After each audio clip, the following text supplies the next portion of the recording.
Happy Monday, everyone. Welcome to our Monday night live, 6 p.m. every week. I still only thought it was Friday. Never mind. Yeah, no, it feels That's like what happens when you have time off. when you work here. It feels like a Friday, Simon. When you work Friday here, feeling. Yeah. Hopefully you all enjoyed your weekends, golf, enjoyed the sunshine. The weather has made a big turn, hasn't it? All of a sudden. Yeah. It's suddenly got really hot, and we're really glad we've now got the AC downstairs.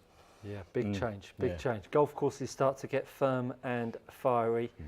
Everyone feels like they're hitting it 50 yards further. Yeah. And it goes like that, doesn't it? I just 2 weekends ago played 9 holes first thing on the Saturday, and all of a sudden the greens were hard, and you could hear the ball land. You're like, that's totally different. Very different indeed. We obviously are welcoming any questions. We've got the live feed up. We've got James on drums as usual. He'll be making an appearance, I'm sure, with his little camera. So if you've got any questions, feel free to throw them our way. Any good ones, we might have a little competition for one of those. So do fire them this way. Let's talk about the Canadian Open, because unfortunately the news drops for them about Liv and the merger and all that kind of thing. Look, unless you guys want to talk about it, I'm sure you're sort of sick to the back teeth of it. But if questions coming about, we're happy to share our thoughts on it. But let's talk about the RBC Canadian Open. Well, I mean, I want to talk about Rory, but let's talk about the winner, Nick Taylor, Canadian golfer. I mean, it was amazing that you saw the people running onto the 18th, and I saw a video today. One guy, the security guard had a bet on Ricky Fowler, and the guy spraying had the Canadian, and it was like the security guard's clip was, "I'm taking you down because I had Ricky Fowler." Yeah, I felt quite sorry for Adam Hadwin there. He went on to celebrate like everyone got absolutely lamped. I know. I mean, that was a good tackle though, to be fair. 10 out of 10 for security on point. Would have flattened anyone. Interesting 18th hole. Yeah. I mean, it's so rare that we see irons off of par fives. I mean, or hybrids. Certainly, it's always driver. But I really liked it. It reminded me of the golf that we're all playing, that we will be playing at some point this year, where it's getting so firm and fiery you can't hit your driver off the tee, and you've got to hit sort of a hybrid or a 3-wood down there, and then you've got to fire something long into the green.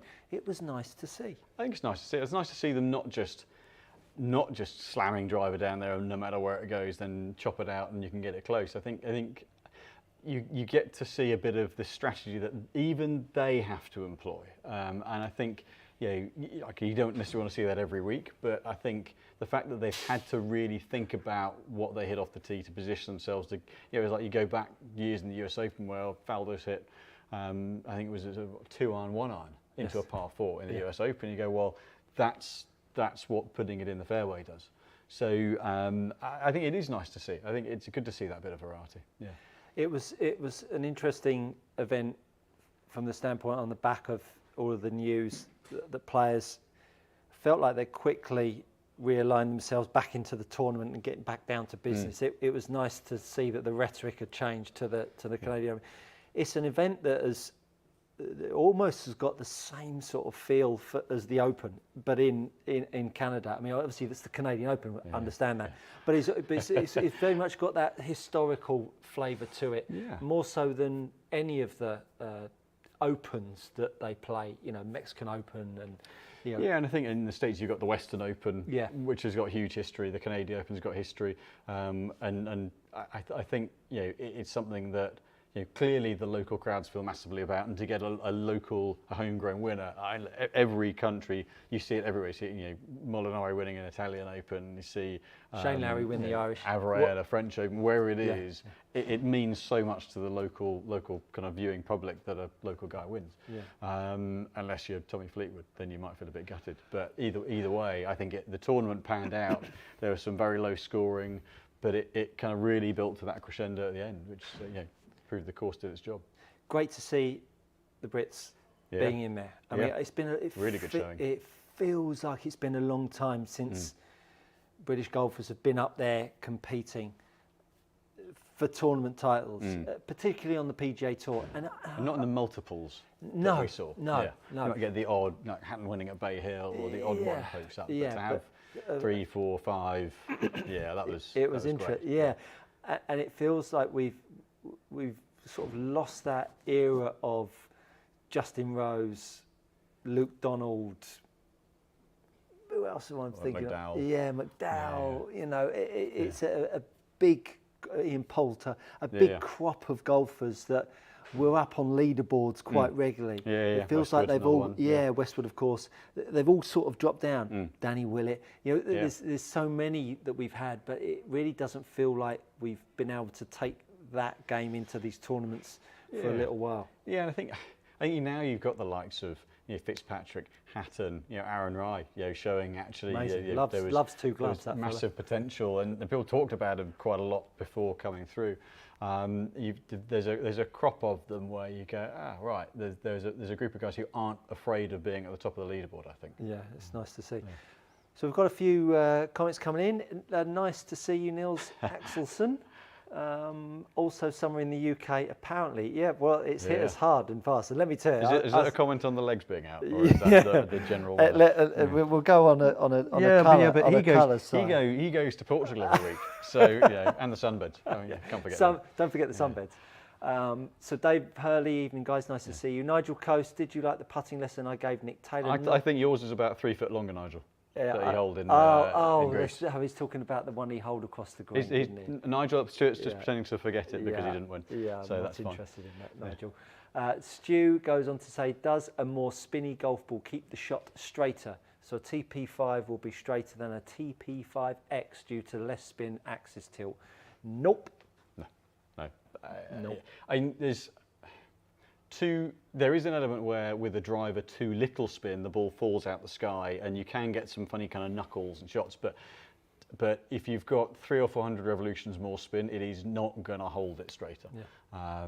So lots of backspin. If you're going to a wedge, at extremes, there are elements of it that can help a little bit, but not fighting to keep the ball in the air is a helping thing from a dispersion point of view, very slightly. But ultimately, if your face angle's foreclosed, it's foreclosed no matter what spin rate it is. So. And I did a test on a bunch of golf balls on my channel, and there was more differential in spin rates through swing changes than there are golf ball to golf ball. It's so difficult to reproduce identical strike, identical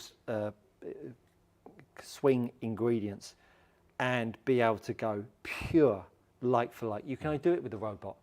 And so golfers that this is only my view, and it's not someone might have a different take on this, and I'd be interested to hear your view. But I think there is, go on what fits the budget, what you like the sound of, which ultimately will dictate what you're feeling, not the spin. I don't think I've ever used a golf ball and go, oh, that spins a lot, or oh, I think that there are the extremes of it. 100%. So, for example, I think if your priority is control around the greens, then a more spinny ball will give you better control of wedges. So, for example, for me, I played a foursomes comp with a chap. It's sort of a captain's driving day thing, and used his ball, and forgot that from 100 yards out, my sand wedge was not going to spin the same amount and ML'd the green by 10 yards. So as long as you use a consistent ball, I think there are extremes where the ball can make a noticeable difference, but you have to go a couple of categories of ball. Yeah. Otherwise, you're nipping around the edges. Absolutely. So to Mark Griffin's comment about the more backspin, the less curve on the ball, hard to hit a 50-yard hook with a 9-iron, but you can with a, but difference between two balls and not be high enough to stop a curvature. That's completely right. A 9-iron to a 4-iron, yes, lower loft, you're going to put more side spin on, and the effect of it is greater because the ball's going further, so it has more time to shape. But you've got to go to that kind of difference than the ball itself. So. Yeah, the axis tilt will have a bigger impact on a 4-iron than it will on a 9-iron. That's it. Norwegian Warhound, good afternoon, guys. Norwegian Warhound, we still think you have the best YouTube name of anyone on our channel. So brilliant work. Norwegian Warhound, good evening, guys. Is Srixon's sole design only for steep swings? I'm curious about them. Stuart, what's your favourite drill for early extension? Been battling it for years. Cheers, guys. Okay, well, let's deal with the Srixon sole design first. It's not solely for steeper swings. I think it's designed for turf interaction, certainly. So it's I'll get ahead just so that if people don't know what we're talking about, then... Fantastic amount of questions coming in this evening. We are welcoming them all. I will do a little bit of swing technique work in a moment. So the sole shape that Srixon, James can tell me whether I'm high enough or low enough, is that graduated front edge, back edge. So what an angled front edge, effectively a little bit of bounce for the front half, that makes it less likely the leading edge to dig. So it gives a little bit of protection against going steep. But then that angled off back half stops the back edge catching, so it allows it to take the contact and then skid through. So some of that's around trying to maintain as much clubhead speed through the turf as possible, hence also the notch on the heel there as well. Yeah, so that's also to stop the heel catching. But you can, on the one hand, you could argue it because they're generally designed around Asian turf and US turfs because they're the most, 50% of the industry is US. So the softer turfs, it can definitely have a positive effect for a steeper angle of attack, but it isn't designed solely for that. Some of the turf types don't dictate you having to have a steep swing for these to work well. You could argue on really firm summer links turf over here, if you're shallower into the ball, that could have a margin. It could make it marginally harder to get the strike point up the face, but it's very, very marginal. So it's not solely for steeper swings. And steep angle of attack or steep swing is such it's such a big sweeping statement, because what steep is to one guy or girl is not steep to another, because steep people will think over the top, steep will think loads of divot, steep people will think ahead of the golf ball. So how the club is delivered onto the golf ball for all three of those steep perceptions will be different. So for Simon to say, will that suit a steep swing, I think is not, your answer was on point, but it's like you just can't answer. There are different varieties to it. Like the chap I had in earlier was a hockey player and created a lot of shaft lean. Wasn't hitting down it very much, but created a lot of shaft lean, so de-lofted a lot, so then that puts the leading edge a little nearer the ground. So for someone like him, there is some merit from that sole shape in just giving effectively a bit more bounce, but it doesn't necessitate it. So let's talk a little bit. Norwegian Warhound asked drills for early extension. Now, I might have mentioned last week I was on Sky Sports. I might have. Did I mention it last Monday night? Oh, possibly. Yeah, maybe. Possibly.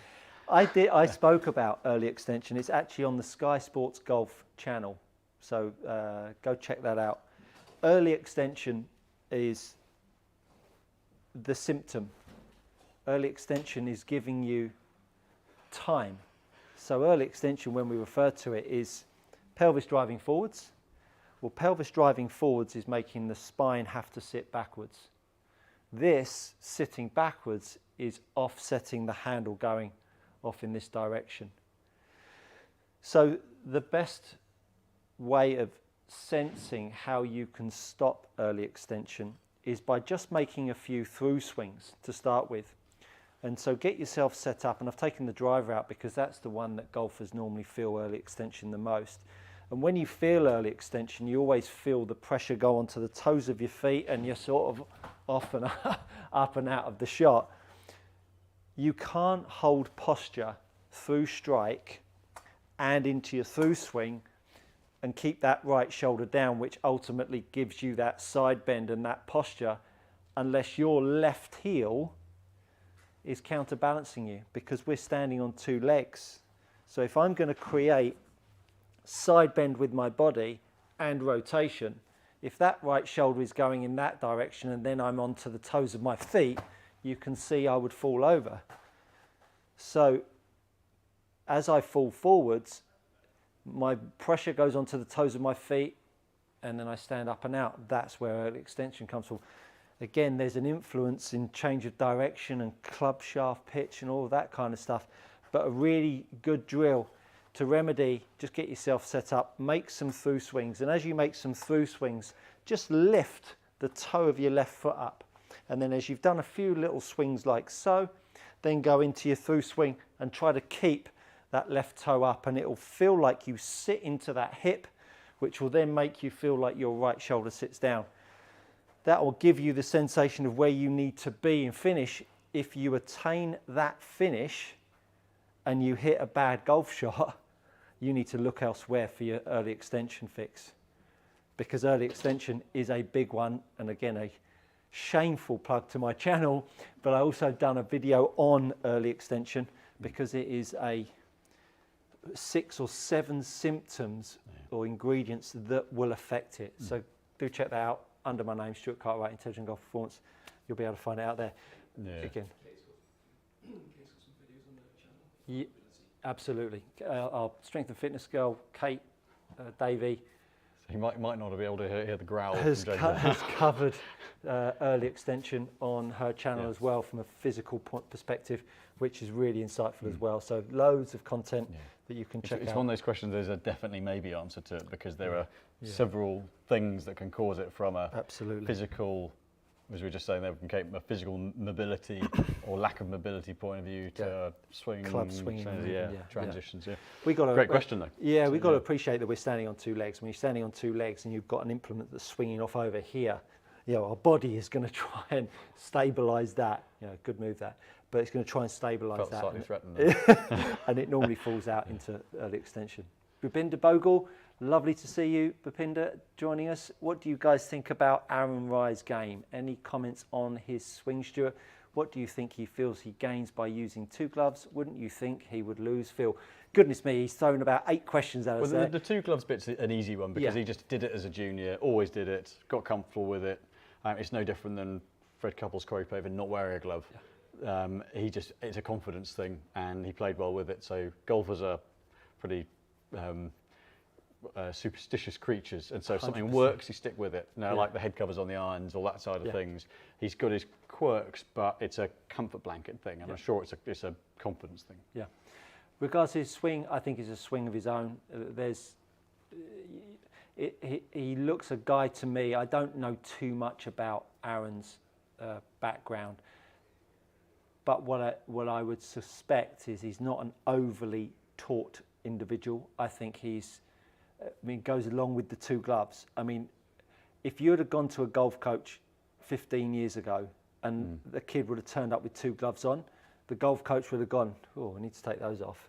So my gut is that he's not an overly coached golfer, and he's found his way. It's a real grinder, isn't he? Yeah, there's sort of big way ball he goes beater. through tournaments. Yeah, and I think having my time again, I think there is so much that is for just practicing and finding a way, and he's clearly found his way, and I think he does very well on it. Yeah, and long may it continue. Yeah, wins already. Yeah, and he's really showing he's stepping through the stages as well. He really is. He really is, and I think we've seen it. We've seen so many golfers that Challenge Tour, European Tour, PGA Tour, major winner. Yeah. You know, and I think it's such a really nice way to have a career. You know, Brooks. Yeah, Brooks, Jeff Ogilvy, Stu Appleby even came over. A lot of you don't see it so much with the Americans. I mean, Brooks is an outlier, isn't he? Yeah. Came to the UK, Challenge Tour, and went through that. You just don't see it. The American guys really want to go. The collegiate strokes, it's college, corn-free, PGA. Yeah, absolutely. Yeah. But good question though, Bhupinder, even though you asked too many, but no, it's fine. I'm joking. Robbo Thomas, any thoughts on changing putter head weight as conditions change into fast running greens? Good question. My own personal view on it is no, because me too. The one thing, do you see the great putters ever change their putter? No. And there's a reason for that. It's because you develop a tempo, a control. So all you do when you go to fast or slower greens is you get what they tend to do is get a stroke length and then gauge the green pace for that stroke length, and then there's a word for it, I can't think of it at the moment. Extrapolate, there we go, long word from my own. Extrapolate their distance control out off of that. So one of the first things they'll do at a tournament, correct me if I'm wrong here, but is get the pace of the greens relative to where their stroke was. Because on tour, they're going different grass types and paces and slopes week in, week out. You can't change putters and change. The only reason you change a putter is if you're putting badly, in my opinion. I agree. And the most important thing in that is consistency and pace control and tempo control, and you don't get that by changing putters.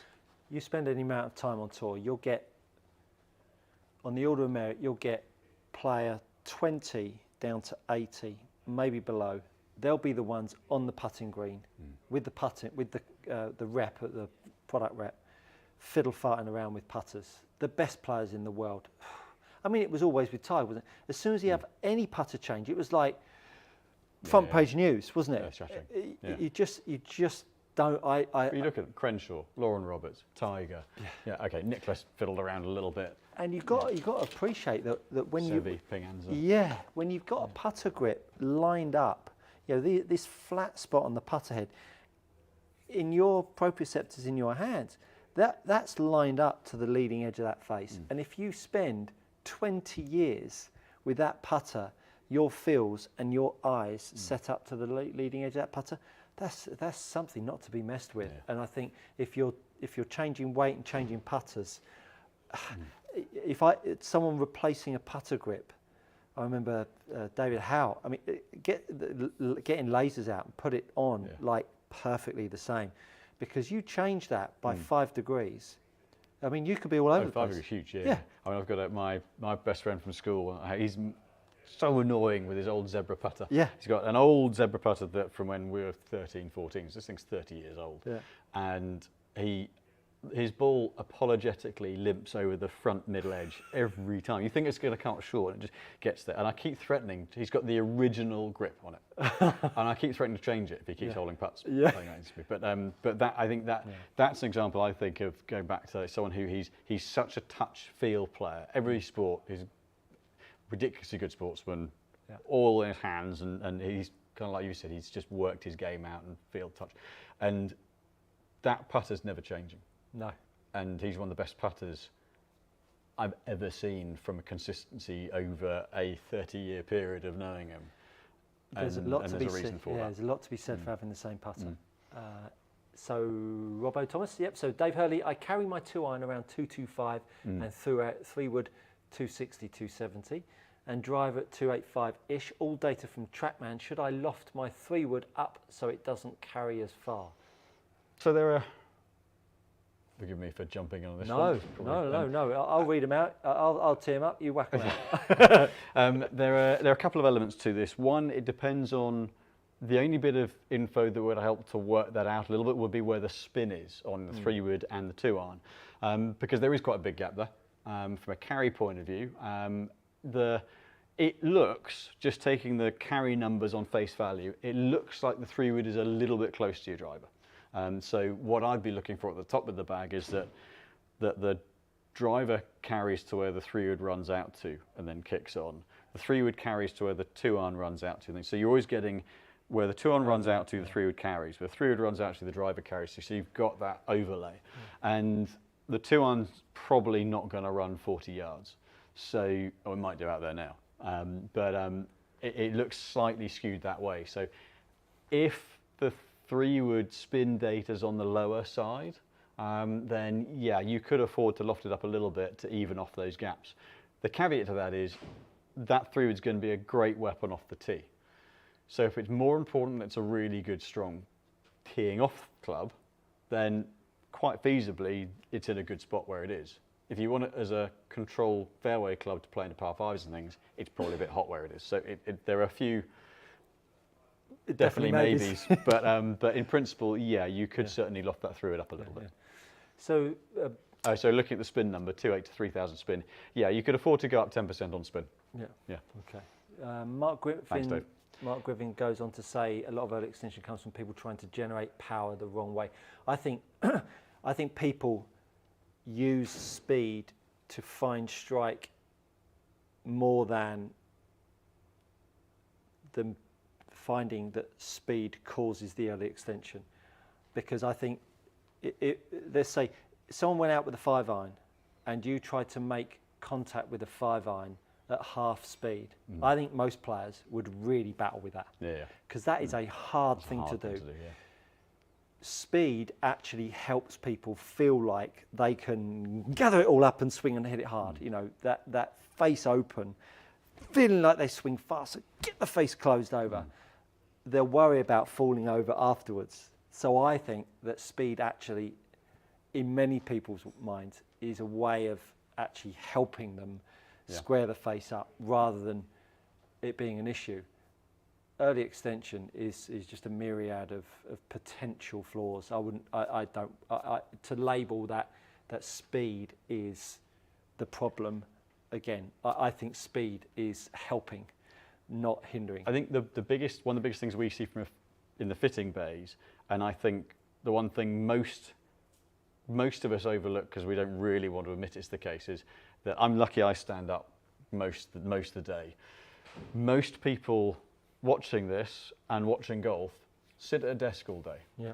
And that does absolutely nothing for your mobility through here. You get no hip mobility, everything tightens up.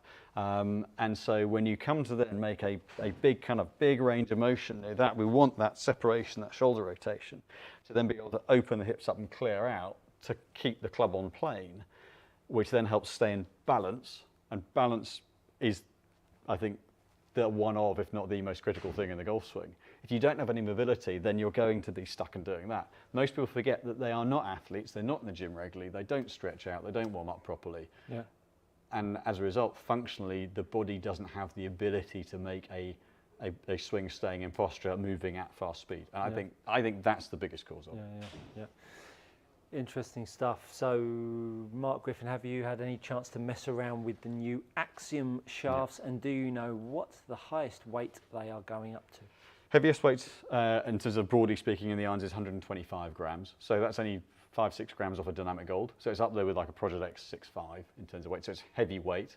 They're interesting shafts. They definitely aren't dead like a lot of the heavy graphites can get, certainly when you get to that 125. The whole principle being that the Velocore material from the Ventus range of wood shafts that's been so successful is now in the iron shafts. So that's about stabilising the tip, reducing torque, reducing ovaling, which improves the consistency of delivery of the shaft. Yeah. They aren't a dead feel, but they're a very tight feel. So they're not going to feel like you've got to work them massively hard. We are seeing a reasonable bit of launch angle with them. So it's not like at one shaft here. This is an iron shaft. So the Axiom is an iron shaft incorporating the Velocore material, which is in the Ventus wood shaft series. We've got those in now. Yeah. Should we hit a couple? Yeah. See how they perform. I shanked them last time I did a video. So, yeah. Did you? Yeah. We put the video up as well. Yeah. Full Twice. pipe. I did too. I thought, you know what, we're real. I was doing a video this afternoon, and I was midway through, and I was demonstrating I had full pipe as well. Yeah. So I edited that out, of course, everyone. Nobody needs to see me piping it.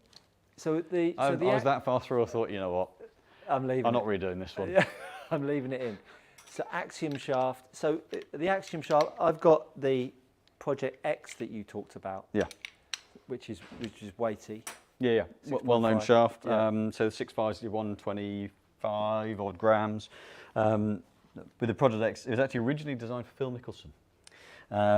So you're very, very stable through that midsection. So you tend to see guys like Rory using it, heavier load as well. I mean, Spieth's used it a while, but they tend to suit someone who really kind of, who loads the club hard, works the midsection, the upper handle hard. So that's the bit that's designed to hang on with those. With the Axioms, similar kind of weight, but because of the amount of material in them, there's so much more material in a graphite than a steel because each layer is that much lighter, that they can kind of do a little bit more with which bits are stiff, which bits are softer. With steel, you can to an extent, but you end up having to reinforce certain areas, which throws the balance point around quite a bit. Right. Let's see you hit one. I'm just going to make sure it isn't a weird swing weight. Interesting. So the Axioms do swing weight heavy-ish. So it's a bit like the MMT Mitsubishis, the metal mesh tech. They've got metal mesh in the tip, So they They've got swing metal very, mesh. yeah. So that's where now the graphites now are probably true composite shafts.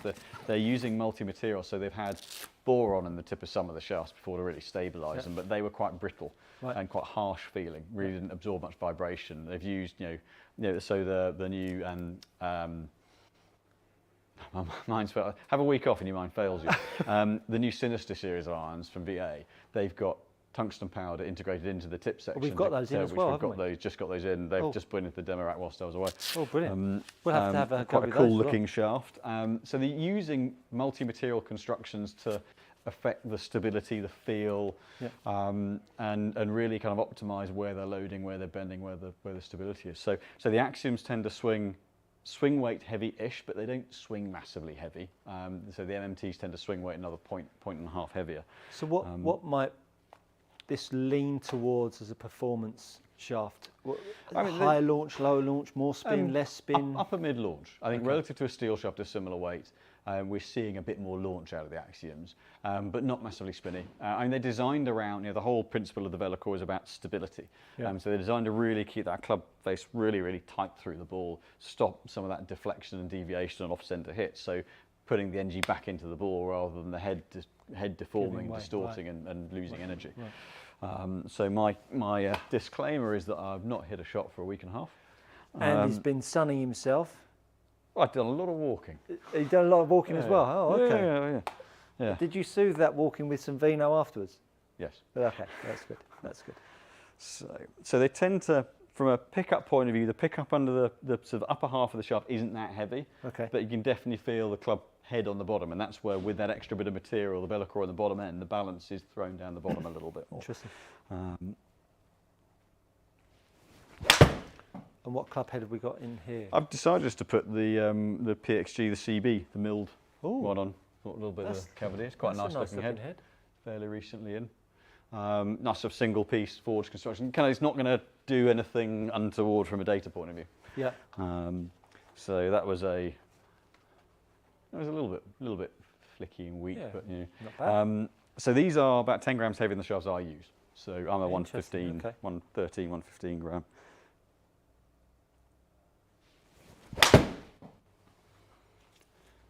So they're not for a lot of the time a graphite shaft this weight would feel quite dead. Now you still got to work it quite hard, but it does give you a little bit of something back. I'm going to see if I can find its front edge of the green, pathetically short at the moment. So I'll try and find some contact at least. But like I say, this for me is a little heavier than I would play. So there you go. There's a bit of contact.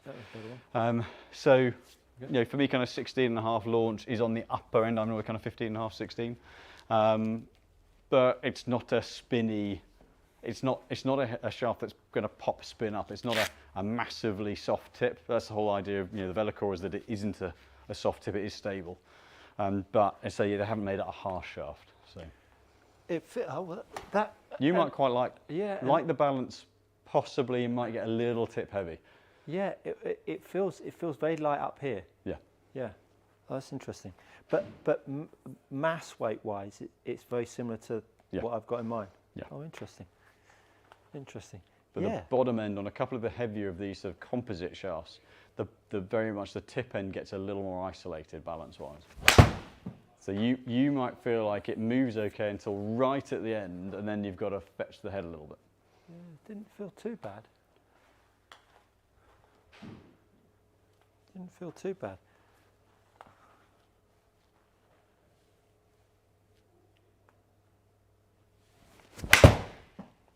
What they're doing with the Axiom series as well is they've got three shafts within each model. And by that, rather than on steel shafts, they've got the taper tip. They've got a 3-iron shaft, 4-iron shaft, 5-iron shaft, 6-iron shaft, where the tip length is different for each one. On some of the graphites, they do a taper tip, so each what we call discrete length, so 3-iron, 4-iron, 5-iron, 6-iron shaft, and then they do a parallel one, which is a unitized shaft where you trim it to length. The advantage of the discrete lengths, the taper tip, is you've got a weight progression through the set. So you've got a lighter long iron shaft and a heavier short iron shaft. Oh, interesting. And that's why a kind of progressed length, you've got almost got a sort of an element of sort of blending within the set. So you've got a slightly lighter long iron where it's longer, it's easier to move. If you're in a parallel set, they get lighter as you go into the shorter irons because you trim them down. What the Axiom shafts have got, they've got a long iron, a mid iron, and a short iron shaft. So they've got 3, 3, and 3. Right. So you can play around a little bit with some of the profiles. There's a little bit of trimming with each of those 3, but at least it gives some kind of progression in terms of flight and playability through the set as well. Yeah, so with one of the things with the iron shafts, they've got a little bit of the very bottom of the shaft that doesn't have the Velocore in, because actually with the Velocore, if you tip trim the Velocore model, so like the Ventus Blue driver shaft, if you tip trim it, you're taking out the Velocore, which is the stiffest bit, so you're actually making it softer. Oh, right. Whereas historically, you tip trim to shorten the soft section to make it stiffer. It has the opposite effect with some of the Velocore shafts. Interesting. So, but they've built an amount of trimming in to that. So, yeah. For a very similar weight, very different feel. Yeah, yeah. Crikey. Because you're absolutely on point. When I was the weight's going to flow for you a little more naturally through that. I can't believe how different that is. I mean, every time I seem to hit a shot. It's a good job those are yours, isn't it? Honestly, every time, every time I stand in here and I try something out, it's like, how can that be that different? So that one, with the Axiom, because of the construction, the weight's very much right down the bottom end. Right. So it feels light to pick up the handle in, but then there's a kind of a bit of a loading of weight down the bottom. Yeah. So what happens with that, the reason why for you it goes left, so you like a more even weight all the way through. And so the moment that tip end gets a little bit behind, which it inevitably will because it's just creating that little bit more of a lag, you've then got to snipe it over. So it has that element to it. Yeah. And you're not going to go. Yeah, whereas that one, it just felt like I could just do my usual thing. But therein lies that's a club that's well fitted to the way you move. Yeah. So it stays in plane. If it stays in plane, the face stays online. You just rotate through and collect it, and off it makes its merry old way down the target line. Yeah, yeah. Amazing. For someone else, it'd be the complete opposite. So and that's why there are so many shafts. Can we try the new? The Sinister. The Sinister, which has got some really sexy livery on the side of it. Kevin Phillips, thank you for your question. We will get Simon back in, and we will get him to answer that. I'm going to have another go with this shaft because it's like red rag to a bull. If a shot goes off in the wrong direction, obviously completely the wrong thing to do. It's I'm going to try and make this work. It's the worst thing in a fit. This is why we fit indoors, so that your players outside will react to ball flight. And the last thing we wanted you doing is correcting something that I can do it with the clubs. Yeah. We're wanting the clubs to work for you. That's mad. That's mad. And not it's gone left again. The other way around. That's so you softened off, but it still wanted to go that way. Yeah. Question from Kevin Phillips. Yes. If you ordered a Project X and a Wedge now, does an OEM just cut a pitch wedge shaft? Do you think OEMs will offer Project X Wedge instead? So currently, yes, it is just, there may well be the Wedge version in some of the custom upgrade options. If it's not there, it may well be coming fairly soon, I would have thought. But up until now, yes, it has just been the pitch wedge shaft of the set. And for those that aren't aware, so Project X this year have launched a wedge-specific shaft, so that the weight stays the same, but it plays a little bit softer. So it's the Project X shafts and wedges have always been a little bit dead as a result of that strong construction in the middle. And you really want wedge shafts to give a little bit of feedback, a little bit of feel. So they've designed a wedge-specific, and the difference being that the I'll get something just to help display. The colour of the label is slightly different. Ben, yes, we are air conditioned. Yeah. We are. So that's the standard iron shaft sticker. That is the wedge specific shaft sticker. So you see the colour scheme's reversed. And the Sinister shaft. I mean, how sexy is that? Oh, very, yeah, very. Initially, this was meant to be a fairly demure black shaft with a kind of another Marvel superhero villainy kind of face on. I'll just tighten this up. And then I think Heather Heather has clearly got her Her own got her way. mitts onto this one from a design. This screams Heather to me. And Victor, when he's in, we're going to be doing a having a session. It sounds a bit funky Tuesday night. with Mr. Victor Afable. Yeah. On the 27th of this month, Yeah. who is the man behind VA Composites. So when I said that kind of the face, if I don't know how visible it is, the little face there, is that visible, James? So there's a little sinister face in the background there. And while you're all on, have you subscribed? And have you liked this video? Thank you very much. So what VA have done with the iron shafts in the Sinister series, so with a lot of the graphites, because again the tip's that much stiffer because of the amount of material there, they don't have to load it up, so the balance point shifts up the shaft. What VA have done with this, they've got some tungsten powder mixed into the pre-preg and into the graphite to get the balance flowing through the bottom half of the shaft a little bit more. Interesting. So, and the Sinister series is designed around a more stable construction and lower spin profile. We've got Ben, it's got Stu asking, how do we fit for lie angle? Yeah, well, I'll hit this and I'll show you at the same time. Perfect, perfect. So I'll grab a ball. So how we fit for lie angle is we don't use the board. Some of it is that you can, some people would put a sticker on the bottom of the club and use a plastic lie board, and that shows sort of toe to heel where that's striking the bottom. Reason why we don't do that is the moment you put something that looks like cart path underneath the ball, plays back off it. Yeah. So you don't always get a true picture of how someone's delivering the club. Yeah. So it can give a slightly false indication. So what we do is we use a chalk pen and we put a line on the ball. So the reason why we use a chalk pen is so that we don't mark our so screen. don't mark the screens, yeah. So you can use a black Sharpie. Yeah. So where there's a nice sort of straight line down between some of the dimples, we put a bit of chalk pen there, which obviously there's no point me showing you because you won't be able to see it because it's white. And then what we do you will is see we it put, on the club face, is we put so that chalk line is vertical there, and then as you can see that face has no marks on whatsoever at the moment, and then we hit a shot. So what that then shows us is and the reason they do it this way, it's the truest impact position you can get. So lie is a dynamic measurement done through impact. It's not, you can be stood there like that and an impact come in like that, and it's just got to be, ideally, if you're not trying to impact shot shape, neutral, square up the face. Yep. So, yeah, well, preferably make sure you hit the thanks for that. Preferably not on the hosel. Yeah. Nice feeling shot. Yeah, it was lovely. So that was lovely. What we can see from this one. You notice that each shot that Simon and I are hitting, we're both trying to hit it faster and harder. Visible. So you can see there's a nice chalk line left on the ball, on the face there. So what we can see from that, the fact that that's basically dead square up the face, that shows me that the club head's coming in absolutely flush.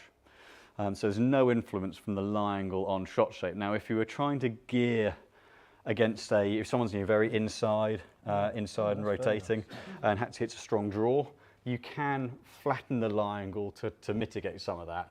And if you hit a fade, you can make it upright. You're not doing that to get the toe striking the ground and holding it off of the heel and flipping. That's not how it works. It's because every club's got loft. The more loft it's got, the lie will gear a bit of side spin shaping. So that's why if you're hitting a sand wedge off a ball above your feet, it goes a long way left. If you're hitting a 5-iron, it doesn't go very far left because the loft's looking further left when you've got more loft on it. Could I influence flat lie? I shall try. Aidan, while Simon's doing that, any tips for someone whose path can get too much in to out?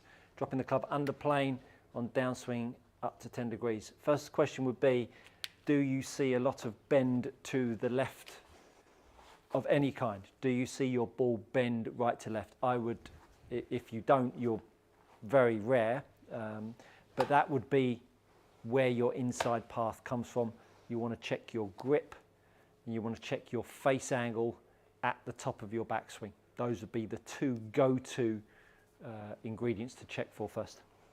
I'm going to see if I can keep my hands low and make the lie a little bit too, or make it wrong anyway. Chunked it. It's barely hit the face. Right up the top there. Let me try one more. That was not. If you can't do it, I'll have a go. How to make a club misfit. It's actually quite because people could often say, "Well, I'm not consistent enough." You actually return really. Put the ball on the tee, Simon, and then whip it off of there. Make it easier. I'll go the other way around. I'll go make it a bit too toe down. But actually, we return to our natural impact position in a very, very repetitive way. Yeah. So let's see if I can go.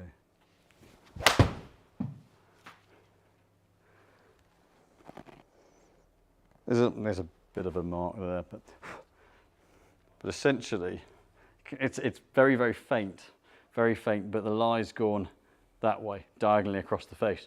So when the lie's off, it's going to point towards the toe. If it's too upright, it's going to point towards the toe. If it's too flat, it's going to point towards the heel. And that's how you can determine what that's going to be. Yeah. Let me have a shot of this. So from a shaft point of view, actually, it's quite an interesting one, and it actually, I think that's one of the most. Where's this with the weight on the weight side? 110. So actually, it's only a couple of grams off what I play. And actually, from a swinging point of view, that and I think to a point, maybe even the steel fibre, that kind of weight category, it's got a bit of natural weight down the lower half of the shaft.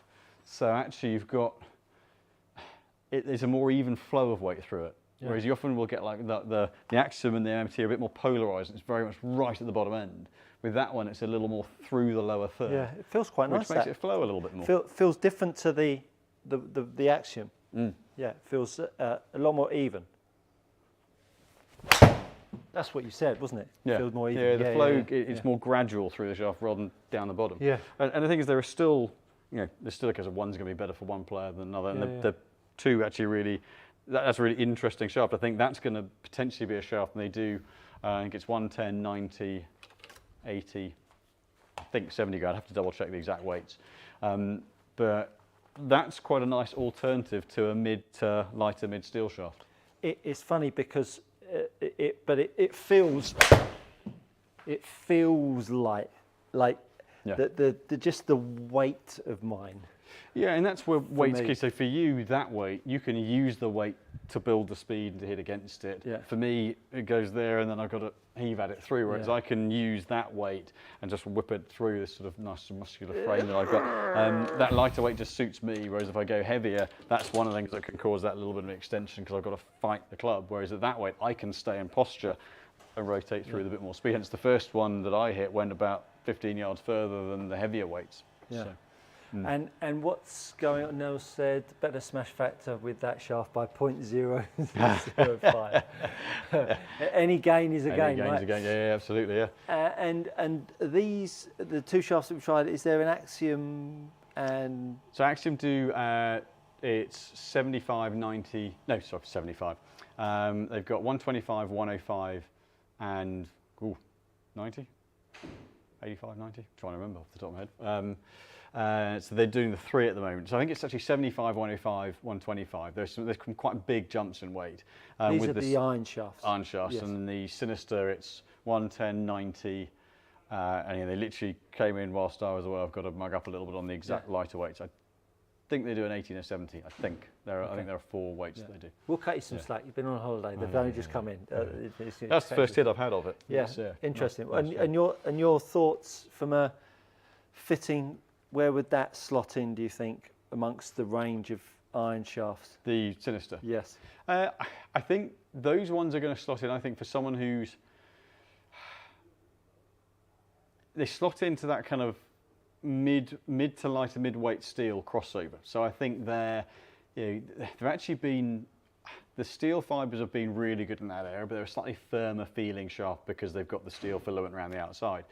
There's a little bit more responsiveness to that. And I think the key thing is there's almost been quite a lot of difference between the graphites and a steel shaft. And that, to me, kind of fills the gap quite nicely.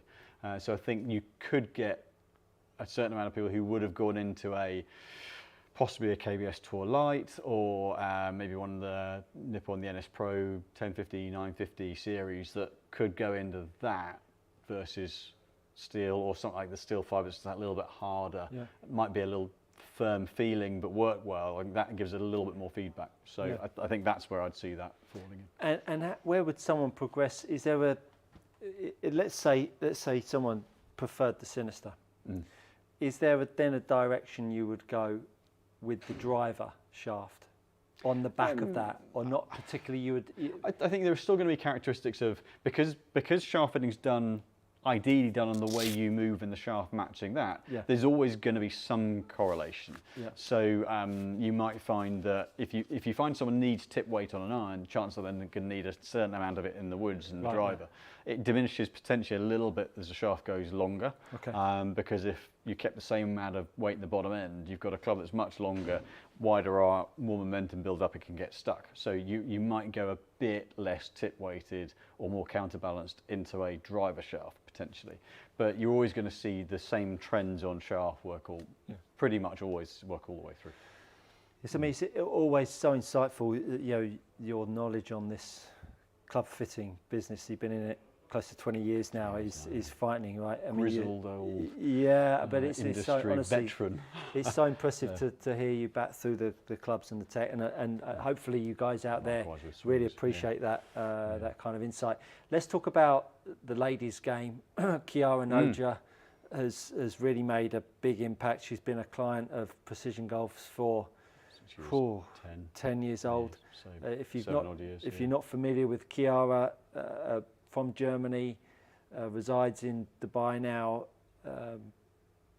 Incredible talent, 6'2" and she was 15, 16 years old. And she had her first start on the PGA Tour, LPGA Tour. She won in a playoff against Charlie Hull. I mean, there was a lot. Saudi last year, November time. Yeah, there was a lot on the Aramco, one of the Aramco series events. There was a lot made of the Asian girl winning last week. Yeah. But I don't think there's been enough made of Chiara's rise in the game. I think we're looking at a world number one.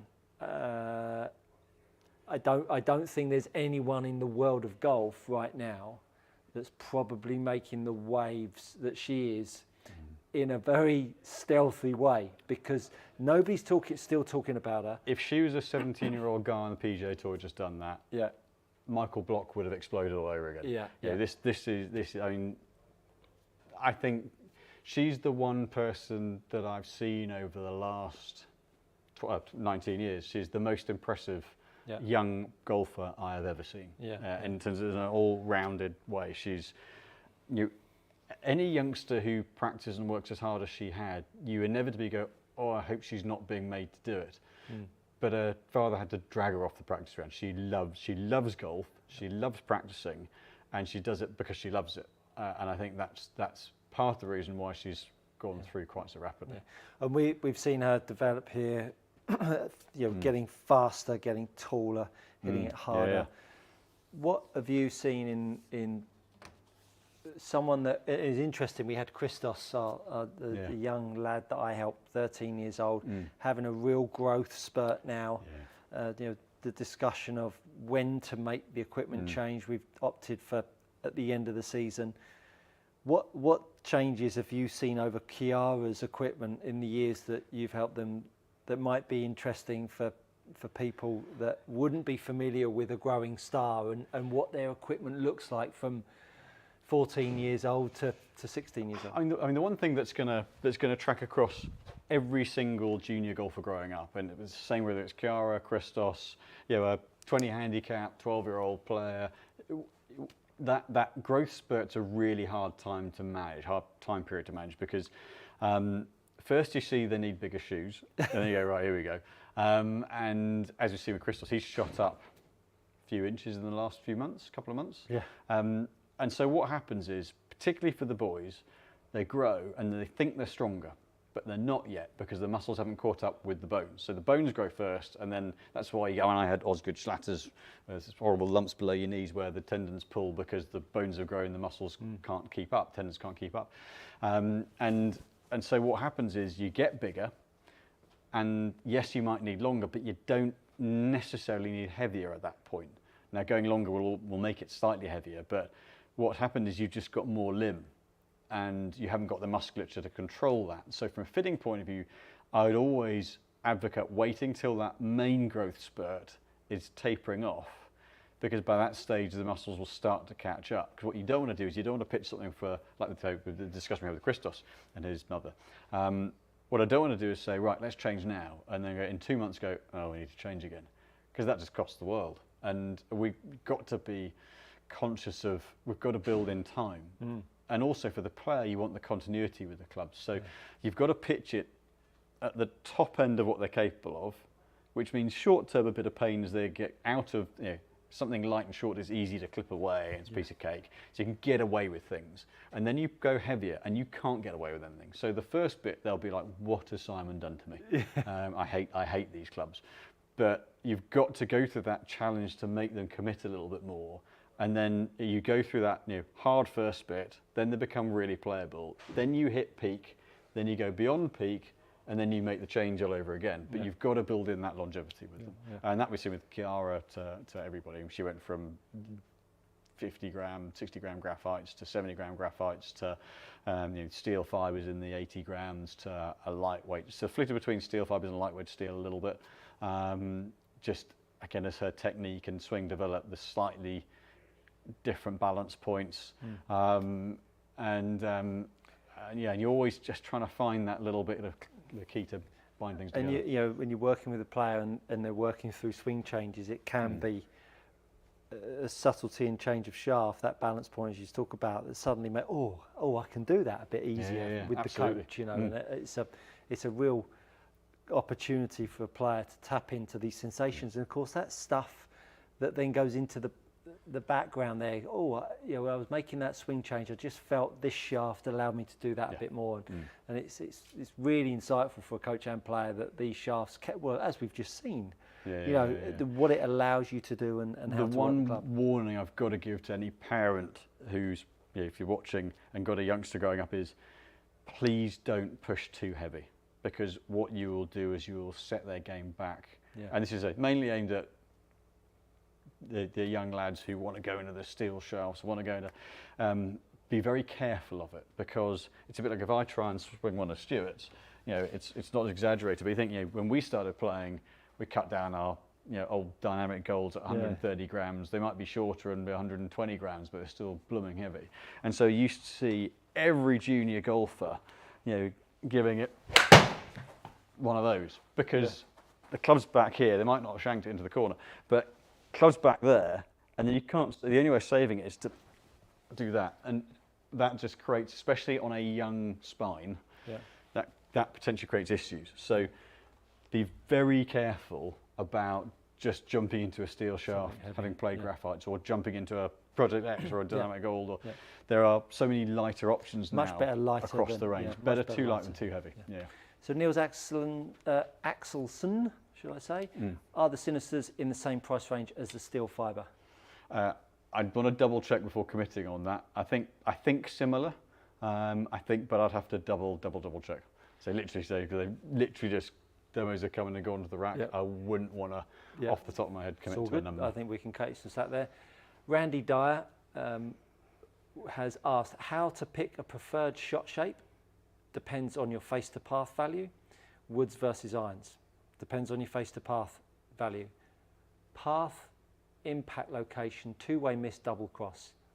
Not quite sure what you're asking on that part, but how to pick a preferred shot shape, woods versus irons. It's going to be what you do more consistently. Of course, if your face to path value, which is the bend you see in the sky, if you stand there and you were to aim straight and you can always made it bend left to right, aim up the left and play with that. If you bend it the other way with your driver, aim up the right and play with that. Let's not make this game more complicated than it needs to be. If you repeat something well, I would stick with that. Look, I think if Jack Nicklaus used to do that, go onto the range and on the day of a tournament Yeah. where he wasn't going to change what he was doing, work on it. He'd see what he had in the range and play with it. Yeah. And if he's, arguments as to greatest golfer of all time versus Tiger, but if one of the two greatest golfers of all time did that, It's then not a I bad think we direction. should all take a bit of a lesson from that. Yeah. Well, we've reached the end of our hour. Oh, really? I know. That's flown. I know, it's 7 o'clock. Wow. We've done it again. Goodness. Hopefully we've got some exciting guests coming up. We're getting them all queued up and teed up for you. So So very quickly, stay tuned. in the last minute, US Open pick. US Open pick. I am going with. I've thought about him today. I'm going with. Who's your pick? I haven't really thought about it, but I'm going to just sentimentally Fleetwood. He won't win because he was nearly winning this week, but I'd love to see him win. Yeah, Ricky Fowler. That's who's going to win this week. Ricky Fowler. Get on him. I think he's time. I think he's had so much momentum. His putting's back. He's in a lot of fairways, and you're going to need to round that golf course. Unfortunately, the likes of Brooks Koepka and John Rahm are going to be up there, aren't they? They're going to be. Yeah, I think Scheffler will find a way of being up there. Yeah. Brilliant. Cool. Listen, great session. Thank you for all the questions. Been a great amount. Yeah. Been superb. If you have liked this video, do hit the like button, share and subscribe. We've got loads of content on our channel. Go back and check that out. Any questions you've got or anything you want us to cover, do comment in the box below because we would love to do this and more. We've got Zoom linked up to our YouTube channel now, and we're going to try and get some guests on via that if you didn't catch our one from America a couple of weeks ago.